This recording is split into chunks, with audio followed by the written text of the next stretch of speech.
Assalamualaikum warahmatullahi wabarakatuh. Alhamdulillah, selalu saja lisan kita memuji Sang Pencipta Allah. Sebagai orang Muslim, tentu hati kita harus dipenuhi dengan keyakinan La ilaha illallah, La ma'buda bihaqqin illallah. Tidak ada Tuhan, pencipta, pemilik, penguasa semua yang di langit, semua yang di bumi, semua yang di kedalaman lautan, terjangkau atau tidak terjangkau oleh mata kita kecuali Allah. Dia dengan kemahasempurnaannya dan kemahaesaannya telah menggantungkan segala kebutuhan kita untuk beroda kehidupan di muka bumi ini, baik mendapatkan apa yang sedang kita butuhkan ataupun kita mendapatkan solusi dari masalah yang sedang kita hadapi. Karena sembuhnya seseorang dari penyakit, lunasnya utangnya juga nikmat Allah yang luas. Semua itu digantungkan dengan kalimat yang mudah untuk diucapkan, penuh dengan berkah, Alhamdulillah. Maka selalu lisan kita memuji Allah, Alhamdulillah dalam setiap keadaan.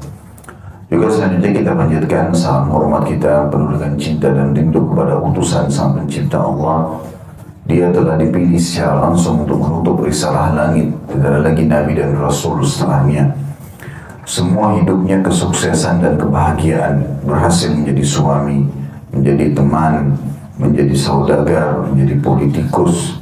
Hampir semua yang dikejar untuk prestasi dunia ini dikuasai dan dimiliki oleh manusia terbaik ini.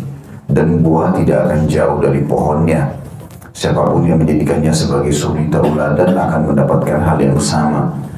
Mengucapkan satu kali salam hormat kepadanya dijadikan ibadah oleh Allah Subhanahu wa Ta'ala dan dibalas 10 kali tambahan rahmat. Dan rahmat Allah sangat luas, bisa berarti pengampunan dosa, peninggian derajat dan pemenuhan segala kebutuhan. Maka setelah memuji Allah, Alhamdulillah, sangat wajar juga kita selalu membacakan salawat dan taslim kepada Nabi besar Muhammad sallallahu alaihi wasallam. Melanjutkan bahasan kitab kita, kitab Sahih At-Targhib wa Tarhib, hadis-hadis sahih tentang anjuran dan janji pahala, juga ancaman dan dosa yang sudah disahihkan oleh Syekh Muhammad Nasiruddin Albani. Dan kita masih di jilid 1 di halaman 167, tepatnya nomor hadisnya 78. Dan ini masih berbicara tentang masalah manfaat ilmu. Dan sudah sering saya ulangi, saya akan terus mengulangi lagi, kalau belajar agama, Bapak Ibu sekalian rahimani rahimakumullah, bukan pilihan, tapi kewajiban. Hadir di majelis ilmu seperti ini bukan kapan ada waktu, kapan mau, kapan diajak teman. Memang harus kita jadikan sebagai program hidup, bahkan memahami apa yang dikatakan oleh sebagian kaum salafus saleh. Butuhnya seseorang muslim terhadap ilmu agamanya itu jauh lebih dia butuhkan daripada makanan pada saat dia sangat lapar, minuman pada saat dia sangat haus. Kita bisa bayangkan bagaimana pada saat kita lapar sekali, ingin makan apa saja, yang penting lapar kita hilang. Atau kita ingin minum apa saja minuman, baik itu air putih, sirup, ataupun apa saja yang menghilangkan dahaga kita. Maka kalau kita menganggap itu adalah satu kebutuhan dan harus segera, darurat, tidak bisa ditunda, walaupun akan ketemu sama siapapun, tetapi kita akan dahulukan lapar dan haus yang sangat tadi. Maka menuntut ilmu agama jauh lebih dibutuhkan daripada kedua hal itu. Karena dengan ilmu agama kita jadi kontrol mana makanan dan minuman yang akan masuk, boleh atau enggak nih, halal atau tidak, bermasalah enggak ini, pergaulan, pendapatan, semua aktivitas kita diawasi dan dikontrol oleh ilmu agama ini. Makanya para ulama mengatakan ilmu itu manfaatnya dia akan menjagamu, sementara harta kau sibuk menjaganya. Ilmu dalam keadaan apapun, biar kita lagi tidur, kita bisa mengubah sesuatu yang mubah, tidur itu menjadi sunnah. Saya pernah jelaskan masalah itu. Makan, mandi, mubah hukumnya, boleh-boleh saja dalam Islam. Tapi bisa dengan ilmu, kalau kita faham, diubah menjadi sunnah, menjadi pahala. Niatkan pada saat tidur itu agar tubuh kita diberikan waktu untuk istirahat. Sebagai amanah dari Allah, tubuh ini kita berikan. Karena capek, ngantuk, itu sinyal dari Allah kalau tubuhmu butuh istirahat. Kalau kita niatkan ke situ saja, bernilai pahala selama 6 jam kita tidur. Begitu juga dengan makan. Bukan hanya sekedar hilangkan lapar, tapi kita makan karena sinyal lapar itu Allah yang kirim agar kita sebagai makhluk ini tahu kalau tubuh kita sedang butuh nutrisi atau makanan. Begitu juga dengan haus, tubuhmu sedang butuh air. Kalau diniatkan saja, dan ini hanya butuh ilmu syar'i, diniatkan kalau makan dan minum bukan cuma sekedar menghilangkan lapar dan haus, tapi untuk merawat tubuh yang Allah amanahkan. Begitu juga dengan tidur, sehingga kita bisa lebih kuat lagi ibadah setelahnya, jadi ibadah, jadi sunnah. Ini tidak mungkin kecuali dengan ilmu, kecuali dengan ilmu syar'i. Jadi ilmu itu manfaatnya besar sekali. Jadi bukan dia sebuah pilihan sebagaimana saya bilang. Karena ada orang subhanallah, kapan ada pengajian yang dia suka saja dia datang, udah yang lain tidak ada. Kalau sebulan sekali ya sebulan sekali, setahun sekali ya setahun sekali. Ada orang laki-laki hanya hadir dengar ceramah di khutbah Jumat. Selain daripada itu nggak pernah dengar sama sekali ceramah. Ini keliru ini. Ya, sementara kita membutuhkan ilmu. Ilmu itu, Bapak Ibu sekalian, fahami poin ini. Kata sebagian ulama, kalau seandainya engkau menyerahkan seluruh hidupmu, semua kita daripada kecil, dari masih kecil sampai kita meninggal belajar ilmu agama, dia hanya memberikan setengah dirinya. Kalau setiap hari kita belajar pun ilmu agama ini belum habis-habis. Nggak akan cukup waktu. Bagaimana dengan orang cuma seminggu sekali, sebulan sekali gitu ya. Makanya sekarang dengan adanya media di zaman kita sekarang ini Allah mudahkan. Bapak Ibu mendapatkan fasilitas yang luar biasa. Zaman dulu orang untuk mempelajari satu hadis, Imam Ahmad itu rahimahullah pernah pergi perjalanan 2 bulan. Naik kuda, naik keledai, jauh di pelosok wilayah Irak hanya untuk mendengarkan sebuah hadis. Beliau dengar di sana ada orang ahli hadis, ada hadis yang dia hafal, rupanya belum dihafal sama Imam Ahmad. Dia ingin ketemu orangnya langsung. 2 bulan perjalanan, sebulan pergi, sebulan pulang. Pergi ke sana hanya untuk dengar. Dia mau tahu, apa kamu pernah dengar hadis? Apa kamu pernah tahu hadis ya yang saya belum tahu? Kata orang itu hadis apa? Dia bilang tidak tahu, mungkin ada sesuatu.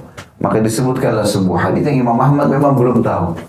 Dia bilang kalau begitu alhamdulillah. Ini orang dipercaya, dia sudah cek, cross check orang ini siapa. Karena memang dia ulamanya wilayah itu. Kemudian hafalannya juga bisa diterima, maka diambillah hadis tersebut. Satu buah hadis. Hari ini teman-teman kita bisa belajar 1000 hadis sehari. Dengan sangat mudah. Apapun kita ketik di Google, keutamaan sholat, keutamaan sedekah, keutamaan bakti sama orang tua, ancaman riba, ancaman zina, semua kita bisa belajar seketika. Dan itu di waktu-waktu jeda saja, misalnya antara waktu kita lagi santai habis mandi, sebelum aktivitas, lagi nyiapin teh hangat misalnya, buka sebentar 5-10 menit, nggak ngambil waktu lama. Bahkan saya pernah coba di lampu merah nunggu 1 menit, biasanya 60 detik satu lampu merah itu. Itu buka saja sudah cukup. Baik baca ayat Al-Quran bisa dapat 9-10 ayat. Kata Nabi SAW, siapa yang membaca 10 ayat sehari, Allah akan berikan kepadanya 1 kintal. Dan 1 kintal lebih baik daripada dunia dan seluruh isinya. Berapa menit kita buang-buang waktu gitu kan. Begitu juga dengan kita baca tulisan apa saja. Nanti kita lanjut lagi sebentar. Kalau kita perjalanan dari rumah ke pasar, ke mall, ke tempat hajat kita, ada 5-6 lampu merah. Kita punya 6 menit yang bisa kita baca. Dan itu sebentar sekali. Nanti sementara mobil jalan, biarkan aja kembali. Lampu merah lagi, buka lagi. Nanti Allah SWT akan mudahkan kita mendapatkan banyak sekali ilmu. Harus kita menyadari poin ini. Kalau ilmu itu kebutuhan, bukan pilihan. Apalagi belajar agama, manfaatnya besar sekali. Kalau Bapak Ibu dulu di majelis ilmu bisa merasakan ada tambahan iman, merasa mau jadi lebih baik, merasa mau, oh ya itu salah ya yang pernah saya kerjakan, mau taubat dan kembali ke jalan Allah. Itu kalau sekali majelis, gimana kalau setiap saat kita begitu? Pulang dari majelis ilmu, sebentar naik di mobil, putar lagi ceramah. Walaupun syaitan menggoda kita, tadi kan sudah pengajian, sekarang hiburan, kembali ke dandut. Nah, coba ceramah lagi, nggak ada masalah. Nggak ada kepala orang pecah gara-gara belajar banyak, nggak. Malah hatinya tambah tenang, hidupnya tambah makmur, nyaman. Karena ilmu agama itu pengawas. Orang yang sombong bisa jadi tawadhu, orang yang bodoh jadi pintar, orang yang penakut jadi pemberani, yang malas jadi rajin. Ilmu itu mengubah semua menjadi hal yang baik. Ini penting untuk diingatkan dan terus akan saya ingatkan ini agar ini masuk ke telinga kanan, nyantol di hatinya. Karena kebanyakan orang masuk sini keluar sini. Ya. Nanti kalau bubar pengajian tadi ngomong apa ustadznya ya? Jadi lupa, nggak tahu apa. Kalau orang yang benar dia akan hadirkan pikirannya, hatinya, tangannya juga menulis sesuatu apa yang perlu ditulis. Kalaupun mendesak untuk ditulis, ada kisah, ada sesuatu yang bisa didapatkan. Karena terkadang dalam majelis ilmu juga kami para dai penyampai agama Allah ini, semoga Allah SWT ikhlaskan niat. Kadang-kadang dalam perjalanan 1 jam, 2 jam ceramah, itu ada sesuatu yang terlintas yang kita tidak pernah programkan sebelumnya. Terlintas kisahkah, terlintas sebuah hadithkah, ayat penguatkah, maka itu butuh ditulis bagi penuntut ilmu. Karena kita nggak bisa selalu mengandalkan hafalan saja. Kalau orang mengandalkan hafalan, maka sesuai dengan kadar hafalan dia, umur dia juga akan berpengaruh pada hafalan tersebut. Tapi kalau dia menggabungkan antara penglihatan, pendengaran, hati, tangannya, ini semua digunakan untuk menuntut ilmu, maka manfaatnya akan jauh lebih besar. Ya. Tentu setiap orang punya cara sendiri-sendiri ya. Ini bukan keharusan poin yang terakhir tadi saya bilang, tapi akan besar sekali manfaatnya. Di antara manfaat ilmu, di sini bisa menjadi tambahan pahala pada saat kita meninggal dunia. Itulah yang akan kita bahas pada pagi ini, hadis nomor 78, hadis yang sudah masyhur ya. Tentu sebelum saya baca ini, seperti biasa, kalau Bapak Ibu yang sudah ikut dari awal, saya biasa review dulu bahasan terakhir. Bahasan terakhir kita hadis nomor 77, tepatnya hadis urutan nomor 11 di bab kita ini, masalah menuntut ilmu, yaitu hadisnya Abu Hurairah radhiyallahu anhu. Beliau berkata, Rasulullah SAW bersabda, Inna mimma yalhaqul mu'minu min amalihi wa hasanatihi ba'da mauti ilman allamahu wa nasyarah wa waladan salihan tarakah wa mushafan warathah au masjidan banah au baitan libni sabili banah au nahran ajrah au sadaqatan akhrajaha min malihi fi sihhatihi wa hayati yalhaquhu min ba'di mauti. Sesungguhnya di antara yang akan menyertai seorang mukmin dari amal dan kebaikannya setelah matinya, artinya terus saja akan bergulir pahalanya walaupun dia sudah mati, dia sudah tidak berbuat lagi, akan terus mengikuti dia. Ini banyak sekali disebutkan. Yang pertama, ilmu yang diajarkan dan disebarkannya. Jadi ilmu itu kalau Bapak Ibu tulis, faham, itu tidak cukup buat diri kita sendiri. Usahakan sampaikan kepada orang, minimal orang terdekat lah. Setiap orang di antara kita pasti punya kenalan, teman, kerabat, maka sampaikan kepada mereka. Berikan sebuah kesimpulan pelajaran. Tadi saya belajar hadis ini, manfaatnya 1, 2, 3, 4, 5, kirimkan. Ini kalau difahami, dan ilmu ini manfaatnya besarnya. Ya, salah satu manfaat besarnya ilmu itu, kita kalau ajarkan kepada orang, orang itu sekali aja dengar, dia sudah faham, walaupun dia belum amalkan. Bisa dia amalkan setiap saat. Jadi ilmu itu besar sekali manfaatnya. Gitu. Karena sekali saja Bapak Ibu dengar, oh iya saya pernah dengar. Gitu. Minimal, maka dia setiap saat bisa mengamalkan, apalagi kalau dia langsung amalkan, maka akan jauh lebih besar lagi manfaatnya.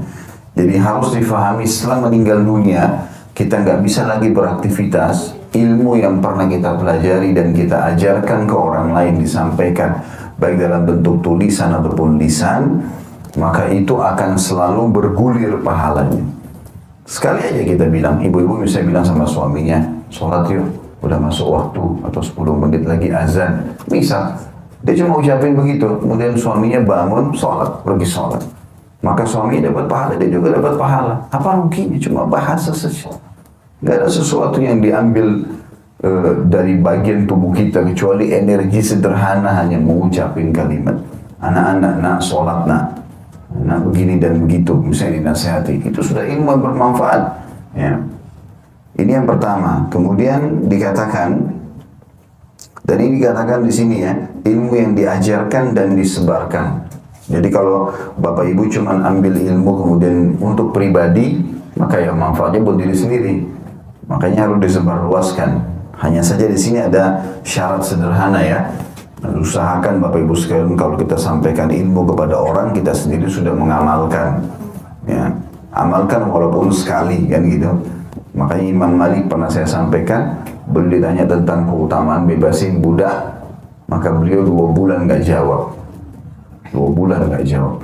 Muridnya ada di situ. Ya, kemudian 2 bulan setelah itu Imam Malik tidak lupa. Beliau mengatakan, siapa yang 2 bulan lalu nanya tentang keutamaan bebasin budak? Angkat tangan orang itu, saya. Kata Imam Malik, keutamaannya begini, disebutin banyak hadisnya. Maka setelah panjang lebar dijelaskan keutamaannya, maka dia pun muridnya tanya, kenapa anda baru jawab Imam? 2 bulan. Dia bilang, karena selama 2 bulan saya kumpulin duit untuk beli budak dulu. Saya bebasin, baru saya ajarin kamu. Karena subhanallah kalau kita hanya sekedar teoritis ya, di alam-alam dakwah ini, atau bapak ibu juga tentu akan berdakwah kalau menyampaikan kepada orang. Kita kalau hanya sekedar teoritis, lakukan ini ya, nggak akan berefek. Efeknya nggak ada, orang cuma dengar. Tapi kalau kita praktisi, memang kita kerjakan baru kita ajarkan, beda, berbekas langsung ke dalam hati orang. Karena kita praktik. Kalau kita praktik, Allah berkahi. Sholat malamnya bapak ibu sekalian, memang kita sudah sholat malam, maka orang pun berbekas, gitu kan? Kalau enggak ada bekasnya nantinya. Makanya dalam menyebarkan ilmu juga kita amalkan. Walaupun cuma sekali seumur hidup, tapi kita pernah kerjakan itu, apa yang kita sampaikan gitu ya. Sedekah ya, memang kita memang rutin sedekah gitu kan. Sehingga berefek kepada orang lain. Kemudian yang kedua, anak soleh yang ditinggalkannya, dan ini juga sudah kita jelaskan ya. Salah satu karunia yang sangat besar adalah memiliki keturunan, dan keturunan ini syaratnya soleh. Bagaimana caranya? Ajarkan agama, itu saja. Ini sudah sering kita singgung ya. Yang pernah anggap remeh masalah pesantren, sekolah pendidikan Islam ya. Ini harus kita jadikan sebagai target utama. Kalau anak kita tidak diterima di sana, baru masuk umum, gitu kan? Karena sekarang semua pengetahuan umum bisa didapatkan dengan apapun, dengan kursus, dengan baca. Ilmu agama ini harus belajar. Anak soleh juga sudah kita jelaskan, ini sudah kita panjang lebar jelaskan. Kemudian yang ketiga atau mushaf. Mushaf artinya fisik Al-Quran ya, yang diwariskan. Diwariskan maksudnya dia taruh di sebuah tempat, lalu dibaca terus. Ya seperti kita wakafin buat masjid, buat pesantren ya. Ini juga bisa Bapak Ibu jadikan program bulanan ya. Satu Al-Quran 50.000, 100.000 rupiah. Program misalnya mampunya sebulan 2 Quran, tidak apa-apa. Yang penting rutin. Tiap bulan beli Quran, tanggal sekian, masukin ke masjid dekat rumah, musola dekat rumah, ya, datang ke sekolah tahfidz Quran. Maksudnya ibu-ibu pasti punya anak-anak yang masih sekolah misalnya, maka ke sekolahnya dia, kasih ke teman-temannya, wali-wali murid di situ. Ini saya punya Quran nih, saya baru beli tadi, atau misalnya ada Quran, mau nggak? Misalnya kita pilih Quran sekarang bahkan sudah lebih bagus ya, Quran untuk perempuan pun disendirikan. Misalnya dari sisi warnanya, ya tandanya, saya lihat di beberapa Quran bahkan dinamakan Quran Fatimah lah, Quran inilah, Quran itulah, untuk lebih menarik supaya orang tertarik melihatnya lalu baca gitu. Harganya 50.000, 70.000, 100.000. Anggap beli 2, taruh di tas, setiap kali pergi sekolah anak kasih kepada wali-wali itu. Ya. Atau kalau ada temannya, anak kita ini kasih ke orang tua kamu ya. Anggaplah dia baca satu surah. Satu surah mungkin ada 100 huruf. Setiap huruf 10 pahala. Apa ruginya gitu? Gak ada sesuatu yang merugi. Nah, asal mau saja ini. Ya, asal mau, masalahnya banyak orang dengar tapi nggak mau praktekin. Ya. Itu mushaf bermanfaat, maka orang baca, apalagi kalau sampai dia hafal, maka akan lebih besar manfaatnya. Kemudian yang keempat adalah masjid yang dibangunnya. Ini juga sudah saya berikan masukan ya. Alhamdulillah di Indonesia ini tidak sulit untuk cari ini. Hampir setiap jalan ada saja masjid yang butuh bantuan. Kotak amalnya itu jangan cuma dilewati, taruh sesuatu. Kan sudah kemarin Ustaz, itu kemarin. Udah dicatat sama malaikat, hari ini. Ya. Kalau perlu 1 hari 5 kali lewat, 5 kali nyumbang, gak apa-apa. Kan hadisnya jelas, siapa yang membangun rumah Allah di muka bumi, mesti Allah akan bangunkan baginya istana di surga. Ada hadis secara global. Hadis lebih khusus lagi kata Nabi SAW, siapa yang membangun rumah Allah di muka bumi sebesar sarang burung. Artinya hanya seperti uang yang dia cukup mampu lah, 10.000 rupiah, 20.000 rupiah, 100.000 yang pas dia lewat, dia taruh, sudah dapat 1 istana. Kalau sehari 5 kali kita mampir, 5 istana di surga. Apa ruginya? Nah, itu cuma harga beli gorengan saja. Kadang-kadang kita keluarkan uang 20.000, 30.000 dan itu harta yang sebenarnya yang kita miliki. Karena itu yang akan kita temukan nanti pada hari kiamat. Sudah sering saya jelaskan masalahnya. Nanti kita singgung lagi sebentar. Insya Allah. Jadi yang selanjutnya adalah masjid yang dibangun. Dan ini saya bilang usahakan selalu punya target ya. Kalau dapat di WA pun ada yang kirim ini masjid lagi mau dibangun di pesantren ini, segera langsung aja. Ya. Ini kebetulan juga saya kemarin dapat WhatsApp dari salah seorang teman saya Ustaz di Jawa Tengah. Beliau lagi bangun pesantren dan masjidnya lagi dibangun. Kalau ada yang berminat nanti sebentar habis taklim bisa hubungin saya akan konekkan ke pesantren itu. Ada masjid lagi mau dibangun, untuk bangun awalnya 250 juta dia sampaikan ke saya.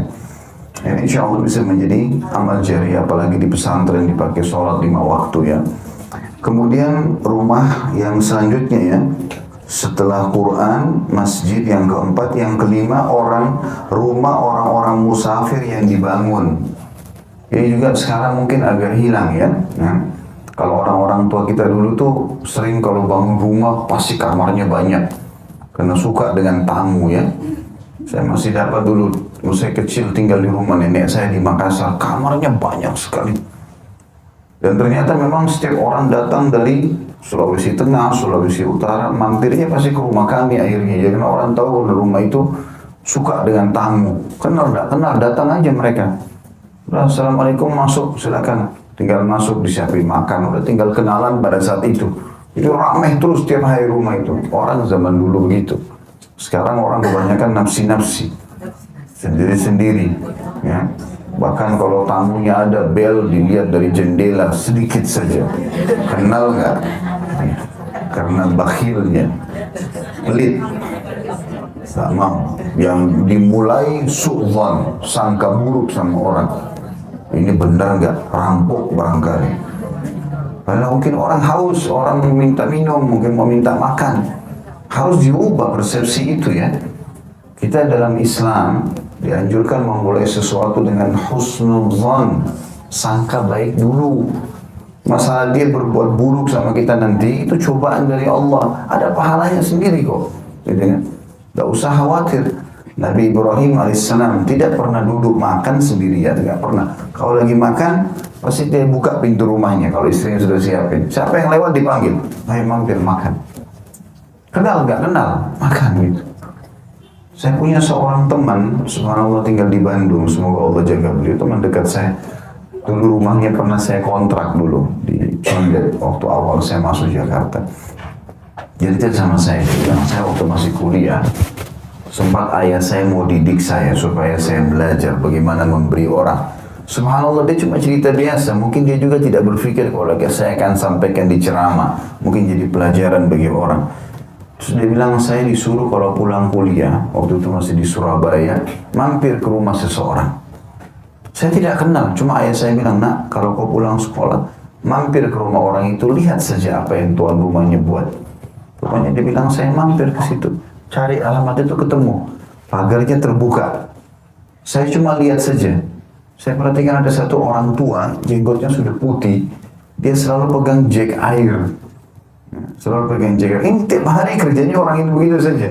Salah satu yang dilakukan oleh orang itu. Jadi setiap kali orang lewat, dilihat sama dia, Assalamualaikum, dipanggil masuk ke rumahnya.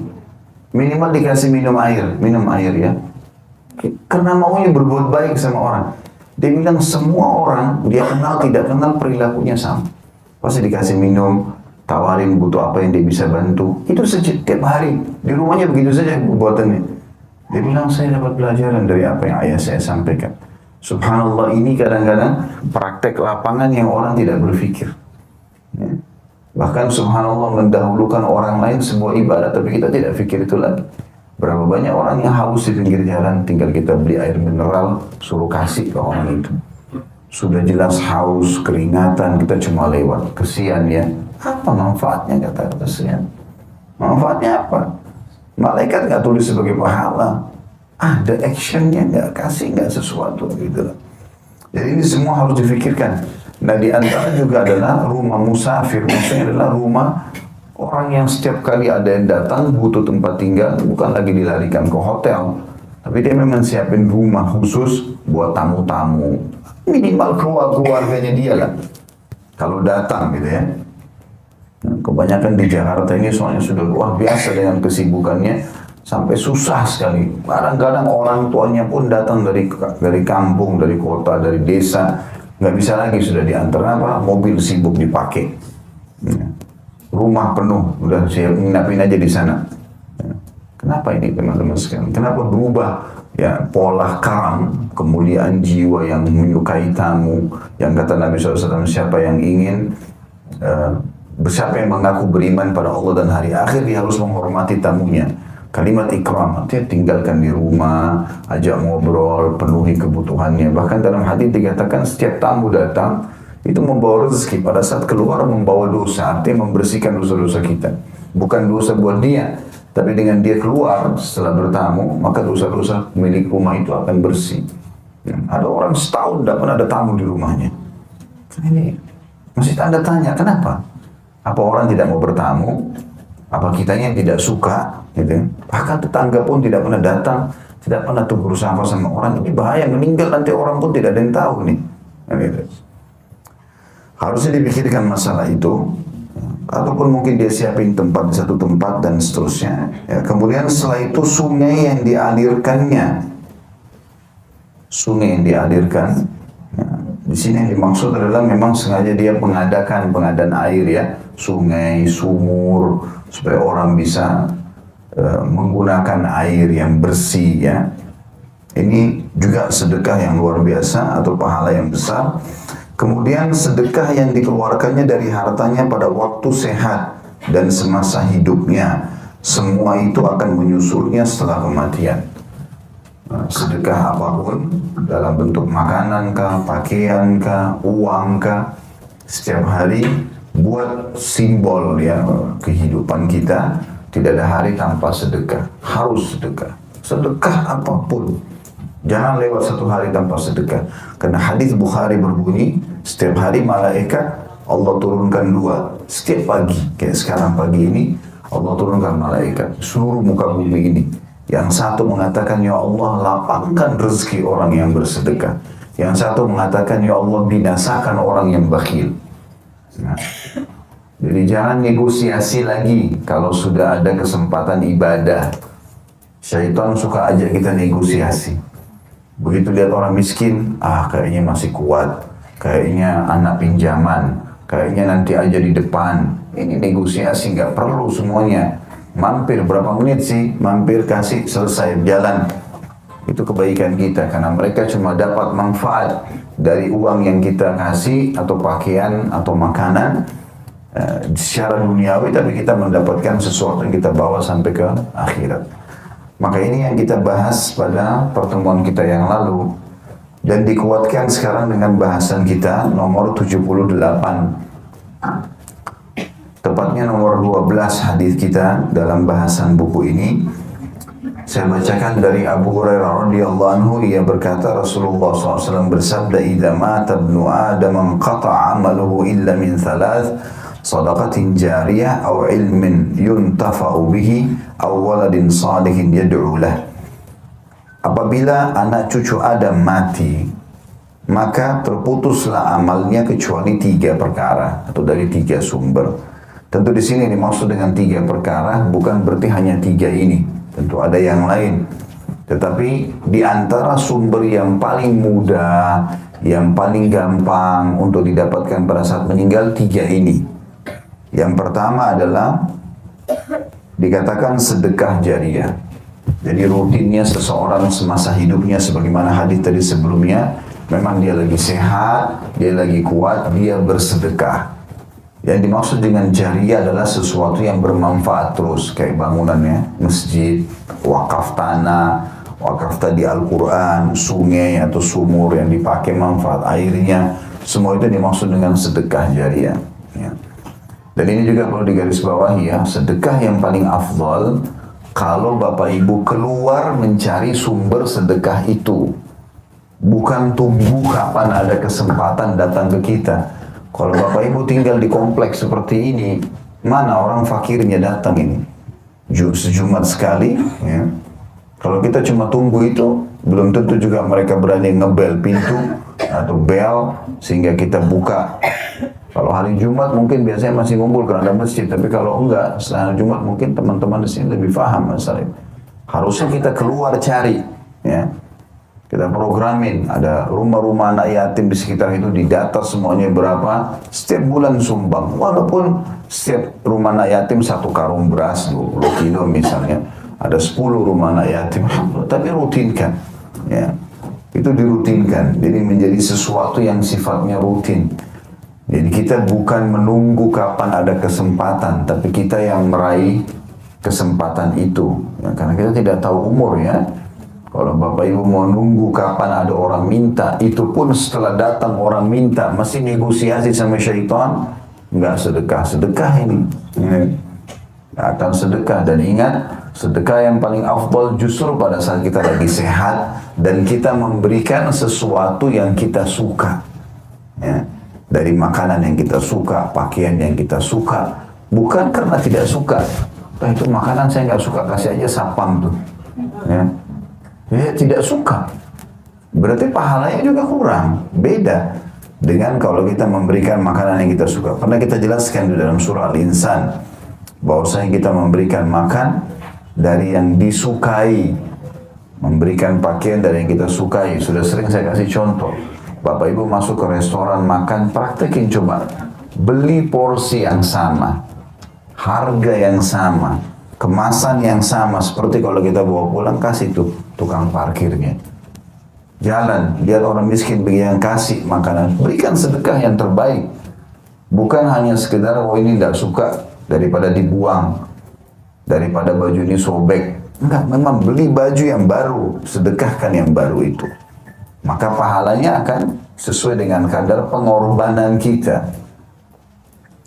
Itu yang dimaksud dengan sedekah jariah. Ya. Dan saya sudah bilang tadi, yang dimaksud dengan hadis ini bukan berarti hanya 3 ini, ada sumber yang lain sebagaimana hadis tadi sebelumnya ya, yang sudah kita jelaskan banyak sekali rinciannya sampai 7 macam yang bisa menjadi ya pahala tambahan setelah meninggal dunia. Tapi di sini yang paling mudah, karena sedekah ini setiap hari. Apalagi di Indonesia mudah sekali kita dapat itu. Tidak pernah, subhanallah, saya jalan tidak temukan di kiri kanan jalan ada orang miskin, tuh nggak pernah. Ada saja. Ada saja orang yang kelihatan memang dari penampilannya, kadang-kadang jalan tidak pakai sendal, gendong anak-anak, mampir Bapak Ibu sekalian, mampir 5 menit, 10 menit, berikan uang dan berikan sesuatu yang membuat orang gembira. Ya. Karena memasukkan kegembiraan dalam hati seorang muslim ibadah tersendiri. Udah sedekahnya pahala, masukkan kegembiraan juga. Ada orang, pernah saya naik mobil, mewah sekali mobilnya, Masya Allah. Di sebelahnya dia ada uang 1.000 baru atau 2.000 baru. Terus dia bilang, ini saya selalu siapkan nih, kalau ada orang miskin kesian minta-minta saya kasih. Oh, saya nggak tanggapin. Bagi saya itu bagus ya. Tapi kalau lihat kendaraan dia sedekah dengan 2.000 rupiah, untuk apa gitu? Artinya manfaatnya buat apa dia? Lebih baik sekali memang taruh 50.000 yang banyak. Memang uangnya banyak kok, gitu kan? Apalagi itu Allah amanahkan. Yang belum pernah sedekah 100.000, coba sedekah 100.000. Yang belum pernah 1.000.000, ibu dan bapak coba sedekah yang belum pernah disedekahkan sebelumnya. Belajar coba itu. Ini tidak ada sesuatu yang berkurang. Kata Nabi SAW, mana qasamalu min sadaqah. Tidak akan berkurang harta seseorang karena sedekah. Bertambah terus itu. Makin besar juga. Ya, kita besar kita berikan di jalan Allah, Allah akan berikan juga besar. Mau dapat ikan paus, pakai kapal tanker. Nggak bisa pakai kail kecil. Terus mau dapat ikan paus, 2.000, minta kesehatan, kekuatan, keturunan, selamat dari neraka, masuk surga. Oh, rewel sekali. 2.000 rupiah. Bakhil. Harus yang benar. Ya. Coba mulai sekarang sedekah yang belum pernah kita sedekah sebelumnya. Baik itu jenis makanan, pakaian, uangnya. Coba sedekah yang besar.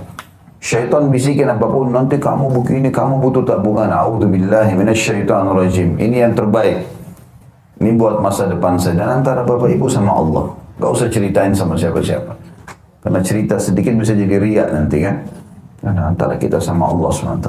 Baik, yang kedua, ilmu yang dapat diambil manfaatnya. Dan ini puncaknya adalah ilmu agama. Kemudian masuk dalamnya semua ilmu yang bermanfaat. Apa saja? Asal ilmu itu bermanfaat. Saya pernah kasih contoh, kalau ibu-ibu yang hadir di sini, orang tuanya pintar masak. Tulis resepnya itu. Bagiin. Terbitin dalam bentuk buku. Sebarluaskan. Bagiin gratis misalnya. Gitu kan. Supaya jadi sedekah jariah, baik buat dia, buat ibunya juga. Nah, apa saja, mungkin ada di antara orang tua kita punya kata-kata mutiara, kata hikmah, ya, yang bisa kita tulis.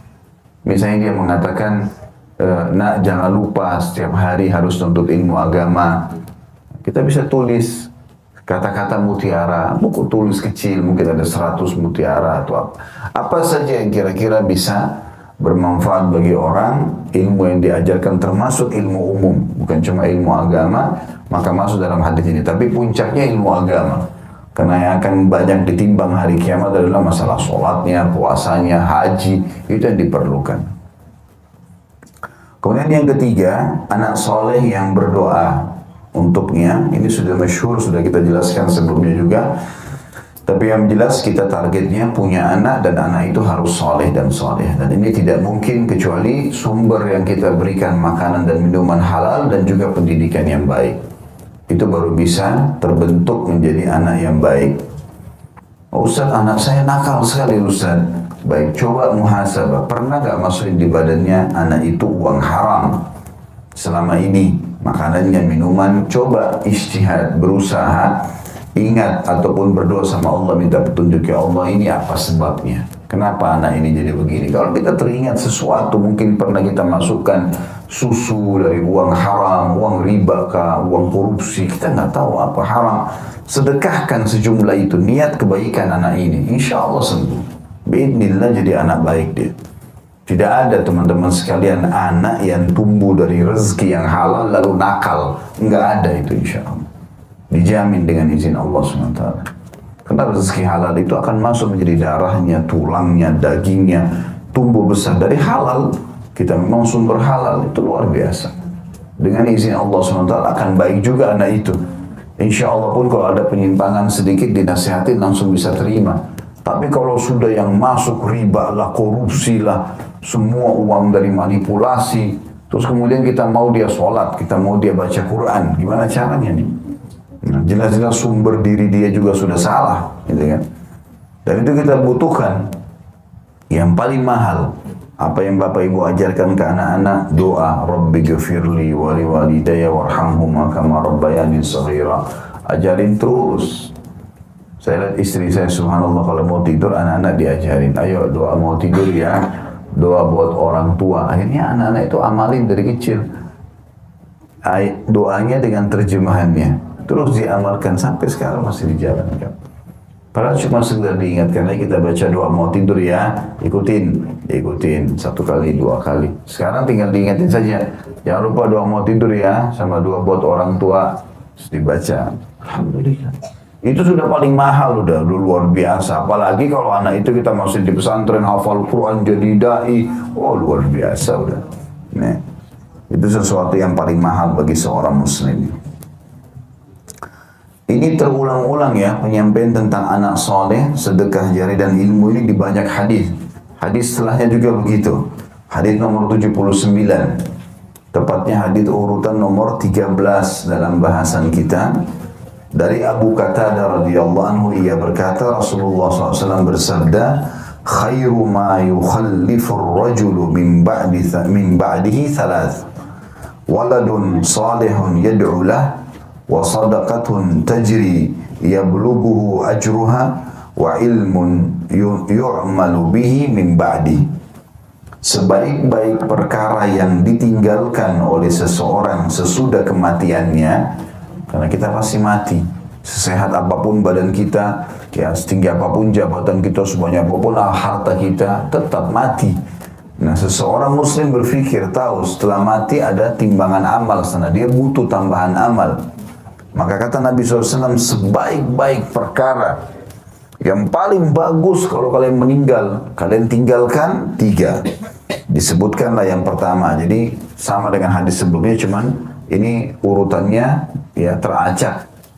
Yang pertama di sini justru anak soleh yang berdoa untuknya. Selalu diingatkan masalah ini. Ya, anak soleh yang mendoakan, anak soleh yang mendoakan. Makanya anak-anak teman-teman turun tangan sendiri dalam mendidiknya, ajak ngobrol, bicara. Pernah ada sahabat namanya Aqra bin Habis radhiyallahu anhu, orang Badui. Dia lagi duduk di dalam majelisnya Nabi SAW. Terus Hasan lewat, cucu Nabi SAW. Nabi pelukin, Nabi ciumin, ya, disayangin Hasan ini, dipeluk-peluk pada saat itu. Dia heran lihat, rupanya dia di padang pasir gak pernah ciumin anaknya. Dia bilang sambil heran, dia bertanya di depan umum, orang semua dengar, apakah kalian mencium anak-anak kalian? Saya punya 10 anak, belum pernah saya cium. Gitu. Dia bilang gitu. Kata Nabi SAW, kira-kira saya akan buat apa kalau Allah sudah mengangkat kasih sayang dari hatimu? Artinya kenapa kok sampai seperti itu? Ada orang begitu, subhanallah. Ibu-ibu juga mungkin karena kesibukannya, mungkin karena harta melimpah. Kemudian anaknya cuma diperlihatkan oleh pembantunya pada saat sudah mandi. Oh iya ya, main sebentar, 1 menit, 2 menit sudah sibuk dengan kegiatan di luar. Pulang anaknya sudah tidur. Udah makan belum? Sudah minum belum? Sudah, selesai. Bagi dia. Bukannya itu. Apa yang mau diharapkan? Selama 8 jam, 9 jam, 10 jam pembantu yang didik. Mau dididik apa? Sesuai dengan kadar akal dia pastinya. Kenapa nggak duduk? Kenapa nggak bacain buku, longin, beli buku-buku sejarah Nabi, ada banyak buku-buku yang jelas kisah tentang Nabi-Nabi, bacain dia ini nak ya, kita baca hari ini tentang kisah Nabi Adam ya, kisah Nabi Idris, kisah Nabi Saleh, kita kan juga belajar. Baca sebentar, 15 menit, 20 menit, setengah jam, dan juga longin waktu ada. 1 hari sisipin buat dia informasi penting tentang masalah agama. Kisah Nabi sudah selesai, diulang-ulangin pun itu bisa. Ada kisah para sahabat, banyak buku-buku sekarang ya berwarna-warni, bagus, bacain. Ya, jangan cuma andalkan pembantu, sesuai dengan kadar nanti pendidikan dia akhirnya. Kalau dia baik, kalau dia memang sholat, dia memang solehah. Jarang kita dapatkan ada pembantu yang memang hafal Quran kah, ya, misalnya, atau dia memang sholat malam terus. Kalau ada, Masya Allah. Tapi 1-2 kebanyakan memang orang bekerja. Orang jadi pembantu karena susah hidupnya, kan gitu. Maka dia pun susah, dia pendidikannya juga tidak selesai. Anak-anaknya pun masih terbengkalai, dia cuma berpikir bagaimana dapat sesuap makanan. Lalu kita mau berharap anak kita dikader di tangan dia menjadi seorang dai besar. Nggak mungkin. Menghayal namanya. Menghayal itu. Oke, kita harus turun tangan. Bapak Ibu sekalian, ada waktu buat itu. Ya. Walaupun kita lagi jalan, telepon ke rumah. Ya, ingatkan, jangan lupa ya anak, ini sholat ya. Ibu sebentar lagi pulang, ya. Ayah juga begini, ya. Misalnya apalah, tegur, sapa anak ini itu supaya menjadi anak soleh. Karena kita targetnya anak ini menjadi baik. Dan tidak akan mungkin jadi baik kalau kita nggak turun tangan langsung. Ya. Sambil kita juga belajar. Yang kedua, sedekah jariah yang pahalanya sampai kepadanya. Ini sudah kita jelaskan tadi. Sedekah yang selalu dikeluarkan dalam kondisi dia menjemput bola, mencari tempat-tempat sedekah itu, dan dirutinkan apalagi kalau sifatnya berjalan terus. Wakaf tanah, masjid, Quran, sungai tadi, sumur, dan seterusnya. Dan yang ketiga, ilmu yang diamalkan sesudah wafatnya. Diperhatikan kalimat ilmu yang diamalkan, ya. Makanya ilmu yang kita dapatkan, ajarkan kepada orang lain. Harapannya nanti dia bisa mengamalkan itu. Saya sudah juga ajarkan salah satu triknya. Bapak Ibu beli buku-buku kecil-kecil tuh. Ada banyak contoh-contoh nih, taruh sama teman-teman di depan pengajian kita. Harga 7.000, 10.000 rupiah. Sifat sholat Nabi, sedekah, manfaat sedekah, buku-buku kecil-kecil, beli. Nah, itu kalau 10.000 pun 100 biji berarti 1.000.000. Anggaplah sebulan kalau mau dikeluarkan. Kalau dianggap juga itu masih besar, berapa biji? 10 biji, 100.000, 10.000 kali 10 misalnya. Kalau setiap mampir, taruh di tasnya ibu, setiap mampir ke satu tempat, titipin. Di musola, di rumah kerabat, siapa saja baca nggak apa-apa. Ada teman saya di Mekah, namanya Ali, Syekh Ali Ar-Rimi, hafizahullah. Saya ingatnya dulu masih berteman dengan saya, dia pernah jadi dosen 4 tahun di Indonesia. Saya tidak ingat, saya tidak tahu lagi kegiatannya apa sekarang. Yang saya tahu secara zahir waktu itu, dia ngajar di Makassar. Saya kadang-kadang sering datang ke rumahnya, kontrakan dia. Dia sering telepon, Khalid tolong bantu saya ini, bantu itu. Saya pikir ini pendatang, maka saya juga gunakan kesempatan. Saya bilang, akhi butuh apa saja bilang. Maka kadang-kadang ditelepon saya. Salah satu yang saya lihat menarik yang dia lakukan ya, itu dia selalu beli buku-buku bahasa Indonesia, kecil-kecil ditaruh di tas istrinya. Kalau setiap bulan, setiap pekan dia lagi pergi supermarket, dan dia tanya, pegawai-pegawai disuruh istrinya tanya, bisa bahasa Indonesia beberapa kata-kata. Tanya, muslimah bukan? Oh muslimah, kenapa nggak pakai jilbab? Ditanya sama dia. Oh mungkin tidak ada jilbab. Ini saya kasih buku ya. Kadang-kadang dikasih duit sama dia untuk berjilbab, tapi kebanyakan buku dikasih. Orang dikasih buku gratis, orang mau saja. Anggaplah dari 10 orang 1 yang baca misalnya. Kalau semua baca, alhamdulillah. Itu juga termasuk sumber ilmu yang bermanfaat.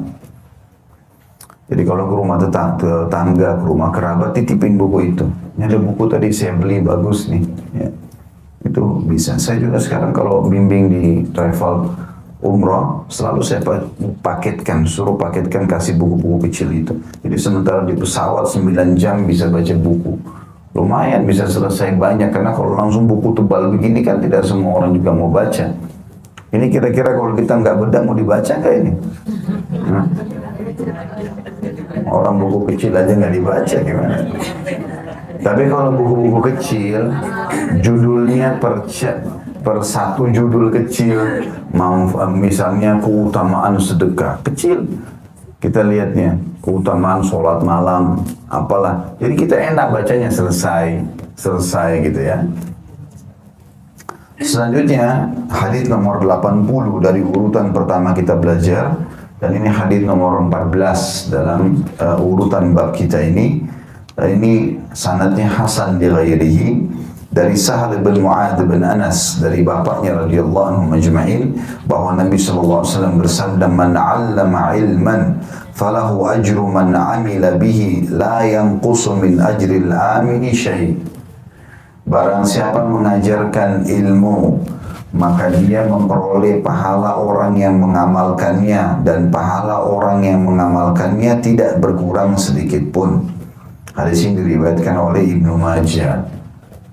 Tadi saya sudah jelaskan ilmu ini bisa kita belajar lalu kita ajarkan ke orang lain, atau kita tadi buku-buku yang kita sebarluaskan.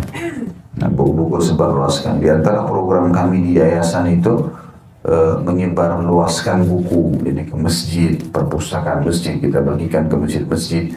Setiap orang nunggu sholat dengan sholat, setelah baca Quran kadang-kadang mereka mau baca buku, ada buku-buku yang diletakkan di situ, atau kirimkan buku untuk para dai atau pesantren. Ini buku, ini ilmu semuanya. Ya, kalau kita sebarluaskan kepada orang-orang, insya Allah akan banyak pahalanya. Kemudian selanjutnya, ini karena sama saja hadisnya atau kurang lebih penjelasannya akan sama dengan tadi. Saya lanjutkan lagi hadis nomor 81 sekarang. Hadis urutan nomor 15, dan ini Hasan li ghairihi juga. Maksudnya Hasan, derajatnya Hasan karena dikuatkan dengan riwayat-riwayat yang lain. Dari Abu Umamah al-Bahili radhiyallahu anhu, dia berkata, "Dzukira li Rasulillah sallallahu alaihi wasallam rajulan, ahaduhuma 'abid wal akharu 'alim.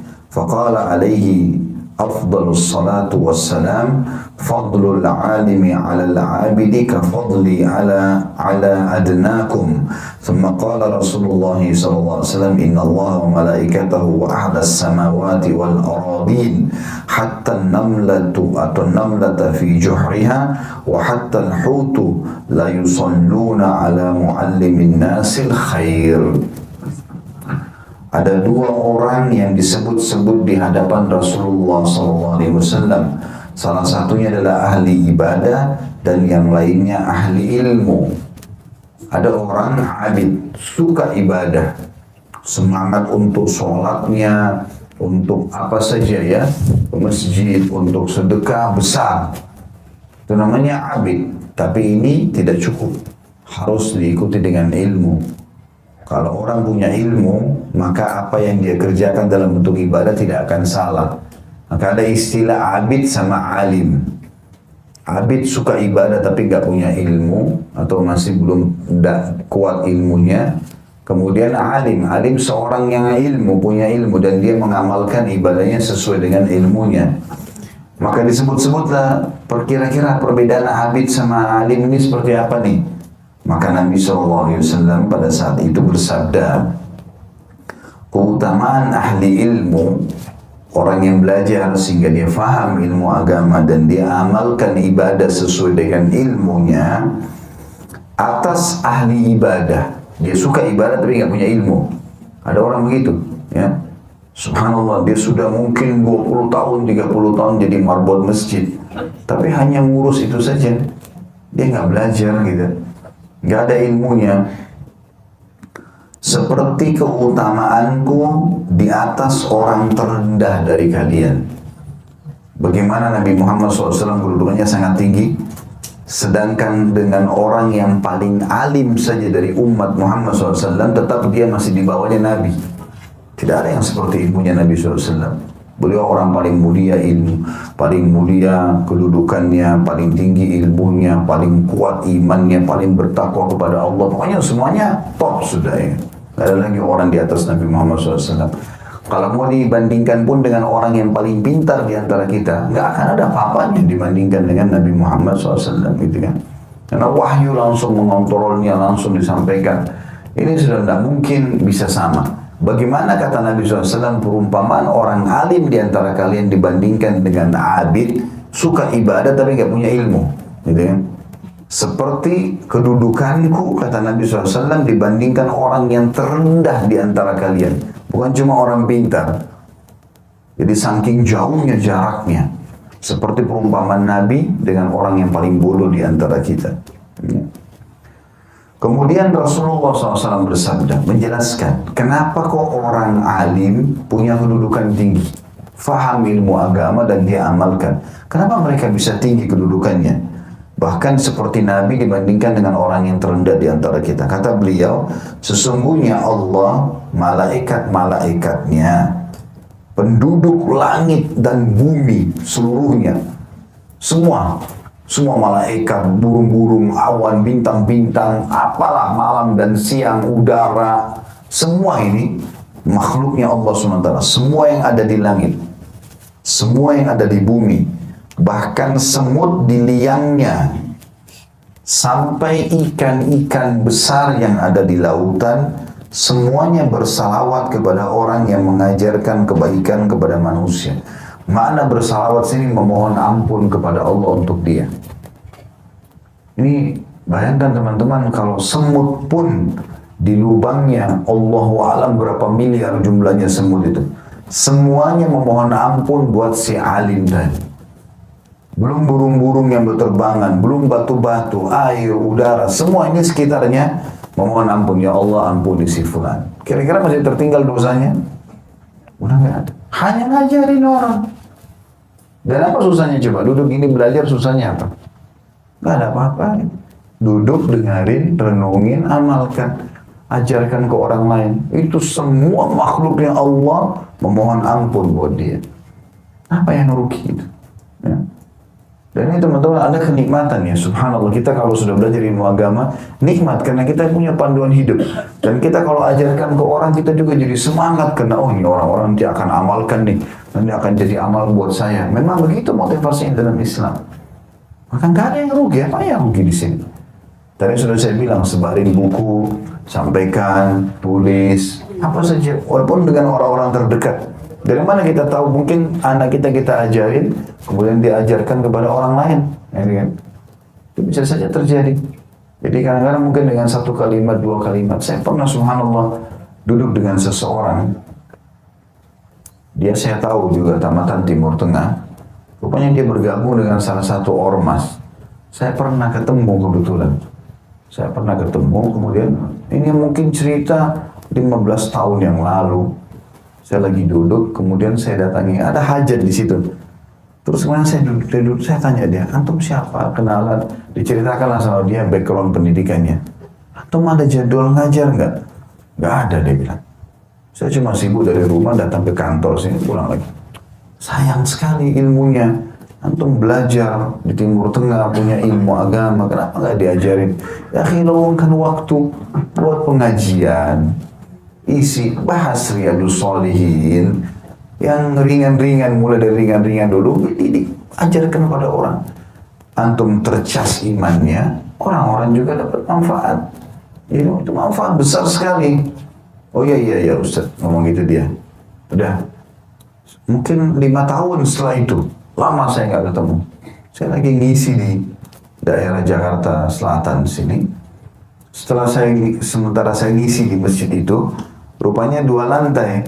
Ada orang juga ngajar di lantai 1. Saya ngajar orang-orang dewasa, rupanya ada anak-anak duduk, ada orang yang ngajar di situ. Suaranya juga kedengaran. Pas saya turun, saya dari jauh, kayaknya saya kenal orang ini, tapi lupa udah. Gitu. Gak lama kemudian dia datang, dia sapa saya. Assalamualaikum, Waalaikumsalam. Saya si Fulan, dia rupanya yang 5 tahun lalu tidak mau ngajar, tidak mau apa itu. Ya, saya semenjak antum sudah bilang kalimat itu, saya renungin terus. Hanya mulai sekarang ngajar. Masya Allah sampai hari ini ngajar. Sekarang Bapak Ibu sekalian, rugi apa kita nasihatin orang? Dan saya tidak pernah berpikir orang itu akan ngajar. Sekarang Masya Allah, ceramah sana sini, bedah buku banyak. Dari mana kita tahu subhanallah, Allah mudahkan buat kita bisa dapat pahala dari orang itu. Kalau lagi duduk sama orang, kira-kira apa nih yang saya bisa sampaikan ke dia? Pesan apa? Nasihat apa? Hadiah buku apa? Siapa tahu subhanallah dia berubah, gitu kan? Karena ilmu itu sangat bagus, sebagaimana sudah kita jelaskan tadi. Jadi manfaatnya di sini sudah nggak bisa digambarkan lagi, sudah sangat besar sekali karena seluruh Allah sendiri memohon ampun buat dia. Allah sendiri ya menyebutkan di dirinya Allah kalau dia akan mengampuni orang ini, orang yang punya ilmu agama dan mengajarkan. Tambah malaikat-malaikatnya, bahkan seluruh penduduk langit, seluruh penduduk bumi, bahkan semut. Di sini kata para ulama hadis, Nabi SAW mengatakan bahkan semut di lubangnya. Ini sebenarnya sudah masuk dalam globalnya sabda beliau tadi, SAW yang mengatakan seluruh penduduk langit dan bumi kan. Tapi beliau ingin menekankan lebih dalam lagi, jangankan yang besar-besar, semut yang kecil pun di lubangnya, yang kadang-kadang tidak ada manusia mungkin yang fikir untuk berteman atau memelihara semut lah. Kalau ada mungkin orang dibuang gitu ya, karena takut digigit segala macam. Itu semuanya ya, dan juga ikan-ikan besar. Ya, makna ikan-ikan besar artinya semua yang ada di laut, yang ikan-ikan paus, ikan hiu yang besar pun semuanya memohon ampun untuknya. Jadi selain orang yang mengamalkan jadi pahala buat dia, juga permohonan ampun ini yang paling besar manfaatnya, karena semua dosanya akan dibersihkan. Selanjutnya kita masuk ke hadis 82, tepatnya hadis 16 ya, dalam urutan kita, dan kita akan bahas insya Allah sampai ke hadis 83 ya. Nanti pertemuan akan datang kita akan lanjutkan di bab keduanya, anjuran untuk bepergian jauh guna mencari ilmu. Itu nanti akan kita bahas pertemuan akan datang. Sekarang kita tutup dengan dua buah hadis ini. Hadis nomor 82 tepatnya hadis nomor 16. Urutannya dari awal kita belajar di bab pertama dalam kitab ilmu ini adalah sahih li ghairihi. Dia sahih karena dikuatkan dengan riwayat-riwayat yang lain. Diriwayatkan oleh Al-Bazzar dari hadis Aisyah radhiyallahu anha secara ringkas. Artinya hadis ini cukup panjang tapi diambil saksi bahasannya. Adalah potongan hadis muallimul khairi yastakfiru lahu kullu syai hatta al-hitanu fil bahar. Segala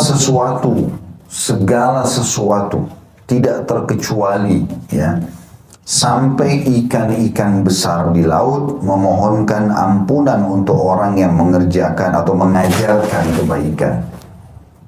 Jadi nggak ada ruginya sama sekali. Makanya juga teman-teman yang Allah mudahkan ada rezeki bisa buka sekolah, apalagi sekolah itu digratiskan, itu luar biasa itu luar biasa.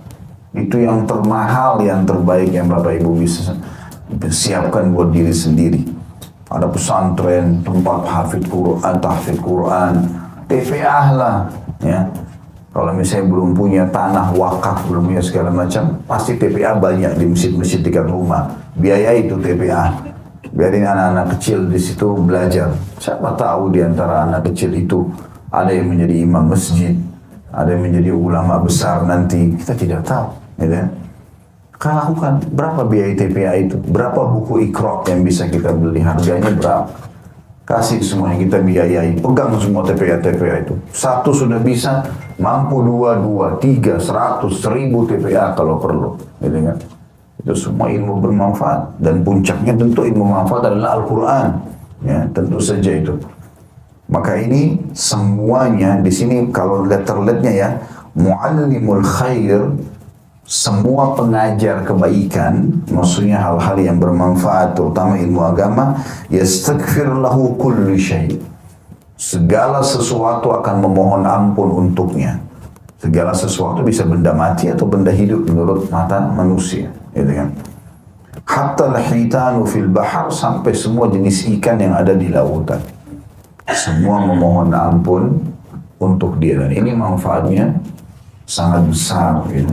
Ini aja sudah luar biasa. Ini aja kita dapat sudah luar biasa. Apalagi kalau dasarnya ya lebih banyak lagi yang dia kerjakan.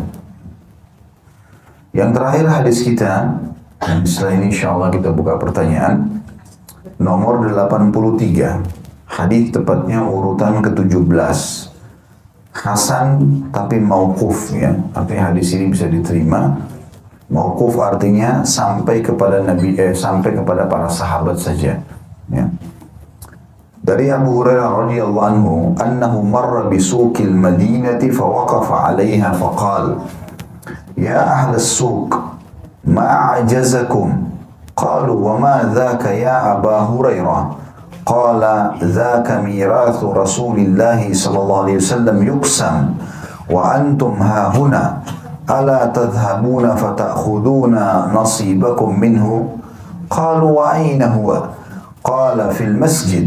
فخرجوا سراعا ووقف أبو هريرة لهم حتى رجعوا فقال لهم ما لكم فقالوا يا أبا هريرة قد أتينا المسجد فدخلنا فيه فلم نرى فيه شيئا يقسم فقال لهم أبو هريرة وما رأيتم في المسجد أحدا قالوا بلى رأينا قوما يصلون وقوما يقرؤون القرآن وقوما يتذاكرون الحلال والحرام فقال لهم أبو هريرة ويحكم فذاك ميراث محمد صلى الله عليه وسلم.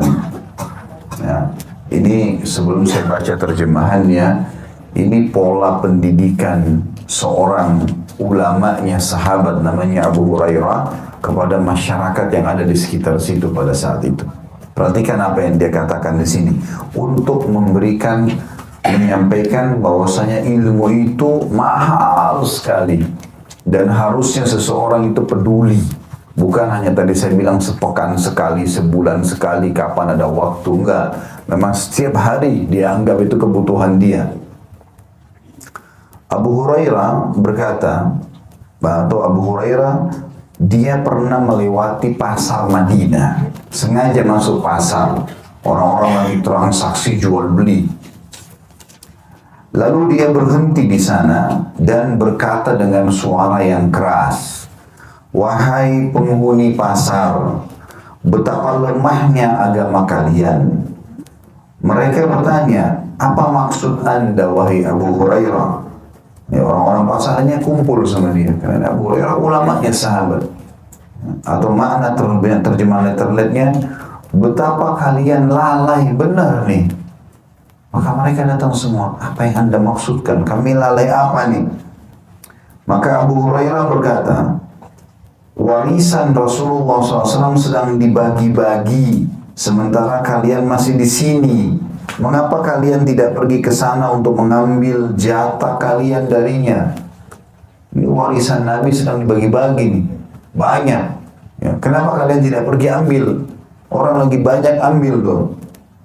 Maka para orang pasar pun mengatakan, di mana itu? Ada warisan Nabi lagi dibagi di mana? Abu Hurairah menjawab, di masjid. Lagi ada pembagian sekarang. Maka mereka serentak satu pasar pergi rame-rame dengan cepat menuju ke masjid. Abu Hurairah sendiri, sahabat yang mulia ini, tetap berdiri di tempatnya menjaga barang-barang mereka. Sampai mereka kembali lagi ke pasar. Lalu Abu Hurairah bertanya, ada apa dengan kalian? Mereka menjawab, wahai Abu Hurairah, kami telah datang ke masjid, maksudnya masjid Nabi SAW, ya, Masjid Nabawi. Kami masuk ke dalamnya, tapi kami tidak melihat ada sesuatu yang sedang dibagi-bagi. Seperti Anda bilang tadi, warisan lagi dibagi-bagi. Ya. Abu Hurairah berkata kepada mereka, apa kalian tidak melihat seseorang di masjid tadi waktu kalian ke sana? Mereka menjawab, ada. Kami melihat orang-orang yang sedang sholat. Ada orang-orang sedang membaca Al-Quran. Dan ada orang-orang yang mempelajari masalah halal dan haram untuk ilmu. Abu Hurairah berkata, celakalah kalian. Itu yang saya maksudkan warisan Nabi Muhammad sallallahu alaihi wasallam. Hadis ini diriwayatkan oleh At-Tabarani. Ya. Hadis ini mulia sekali Bapak Ibu sekalian, riwayat ini. Bagaimana Abu Hurairah radhiyallahu anhu seorang penuntut ilmu. Abu Hurairah ini memang beliau habiskan umurnya semua untuk ilmu, udah nggak ada yang lain. Ya. Sampai Abu Hurairah ini termasuk salah satu ashabus suffah. Suffah itu tempat di belakang rumah Nabi SAW, Nabi khususkan itu bisa nampung sampai 300 orang. Khusus orang-orang miskin yang mau belajar agama tinggal di situ. Abu Hurairah termasuk. Jadi kalau ada wahyu turun di waktu-waktu sahabat yang pedagang, yang ini lagi pada keluar, maka Nabi ke situ ngomong, sampaikan, tadi turun wahyu gini. Dan yang paling sering Nabi menemani Nabi SAW kalau lagi jalan di pasar segala macam, mereka ini. Maka Abu Hurairah ini selalu lihat, begitu Nabi keluar dilihat Nabi pakai baju apa, jalannya ke arah mana, semuanya diikutin sama dia. Semua, apa saja arah mata Nabi kemana, diikutin sama dia. Apa Nabi lagi lihat apa nih? Siapa lagi ditegur, siapa lagi diingatkan. Jadi banyak sekali mereka tahu, luas sekali ilmunya. Ya, sampai-sampai beliau karena sibuk dengan ilmu sampai nggak punya lagi income. Jadi kalau beliau mau makan, lapar, beliau nunggu saja ada orang kasih sudah makan. Saking sibuknya dengan itu. Gitu. Yang jelas Abu Hurairah ini melihat di zaman beliau setelah Nabi SAW meninggal, orang sudah sibuk, nggak ada lagi nuntut ilmu nih. Orang sibuk dengan pasarnya, terutama pasar jadi ramai. Kayak kita sekarang di Indonesia mau dibilang krismon pun tetap saja mallnya penuh semua, gitu kan. Maka datanglah Abu Hurairah di pasar. Lalu bicara dengan suara keras, mengatakan, wahai penghuni pasar, orang balik semua tahu ini Abu Hurairah ulama besar. Kenapa kalian masih di sini, sementara warisan Nabi sedang dibagi-bagi? Mereka begitu dengar warisan, pikirannya harta, ya. Berarti ada nih, mungkin pedang Nabi, mungkin perisai Nabi, mungkin apalah ya, baju-baju Nabi, sendal Nabi ini dan dibagi-bagi nih. Kenapa kalian masih di sini? Orang lagi sibuk ngambil semua jatahnya masing-masing. Tidak kalian pergi ambil jatah kalian? Mereka bilang, di mana itu? Warisan, karena ini para pedagang semua, pikirannya harta. Nah, kata Abu Hurairah, di masjid. Maka mereka rame-rame pergi sana. Bahkan tadi saya sudah jelaskan sebagian ulama hadits mengatakan bahkan satu pasar tuh pergi ke masjid. Abu Hurairah sengaja nunggu di situ, mau mendidik mereka. Jadi, artinya dagang iya, jangan lupa nuntut ilmu. Kesibukan lain silakan, jangan lupa nuntut ilmu. Gitu. Maka mereka kembali, lalu Abu Hurairah yang bertanya, kenapa kalian? Ada apa ini? Informasi apa yang kalian dapatkan dari masjid? Dia bilang, kami sudah ke masjid, kami nggak temukan apa yang Anda bilang. Nggak ada warisan lagi dibagi-bagi, nggak ada duit, nggak ada perisai, nggak ada pedang, nggak ada segala macam. Kata Abu Hurairah, apa kalian tidak lihat siapapun di masjid? Oh ada orang lagi sholat, ada orang lagi baca Quran, ada orang lagi nuntut ilmu. Kata Abu Hurairah, itu warisan Nabi SAW yang kalian tinggalkan. Ini tentu dikuatkan dengan hadis ya, sebuah hadis yang kata Nabi SAW, al-ulama warathatul anbiya. Ulama adalah pewarisnya para nabi. Jadi memang mengambil dari Nabi yang paling banyak itu adalah para ulama. Lalu kata Nabi SAW, wa innal anbiya la yuwarithu dinaran wa la dirhama. Tapi ketahuilah para nabi-nabi tidak akan pernah mewariskan dirham dan dinar. Gak ada duit yang Nabi tinggalkan. Wa innama warathul ilm. Tapi mereka mewariskan ilmu agama ini. Wa man akhadahu akhadha bihadzin wafir. Siapa yang mengambil itu, warisan itu, maka dia telah mengambil bagian terbesar dalam hidupnya.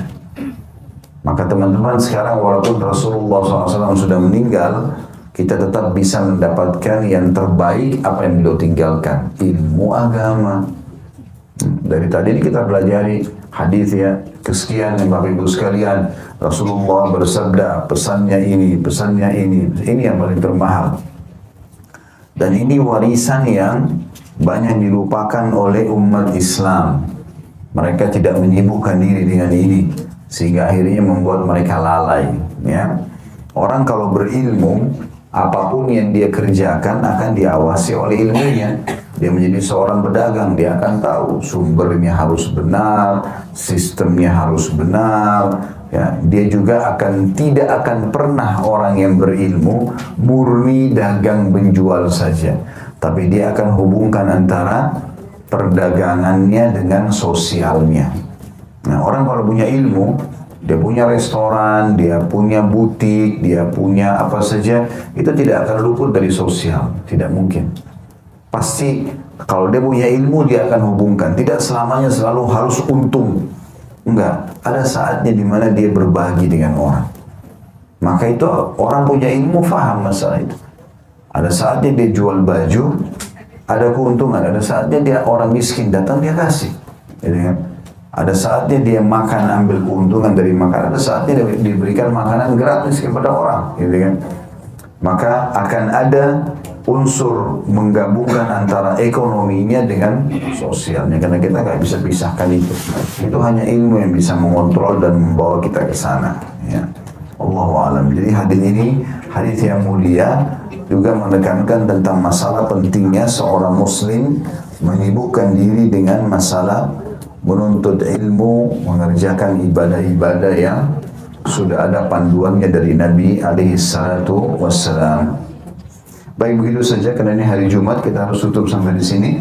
Subhanakallahumma bihamdika asyhadu an la ilaha illa anta astaghfiruka wa atubu ilaik. Wassalamualaikum warahmatullahi wabarakatuh.